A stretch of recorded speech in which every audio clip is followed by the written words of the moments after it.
Nasaan ako? Dinala ng mga wata si Aki sa aquifer, ang tinutukoy ng scientist na water world. Tinatawag na wata ang mga nilalang na naninirahan dito. Para sa kanila, ang tubig ay importanteng parte sa pamumuhay ng bawat isang wata. Dahil ang tubig ang source ng energy sa kanilang lugar. Nasaan ako? Teka, sino ka? Mommy! Buti gising ka na, Aki. Ako si Pura. Isa ako sa mga protector ng aquifer.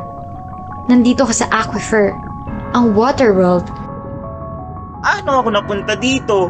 Kami ang nagdala sa iyo dito. Nandito ka sa aquifer para malaman ang kahalagahan ng tubig. Ang mga lahi namin ng guardians ng tubig sa iba't ibang planeta. Ang mga wata pala ang kumuha kay Aki. Siguradong mapupuno ng lesson si Aki tungkol sa kahalagahan ng tubig. Matapos magsuot ng isang suit, isinama ni Pura si Aki sa ilang mahalagang lugar sa aquifer para ipaliwanag ang kahalagahan ng tubig sa kanilang planeta.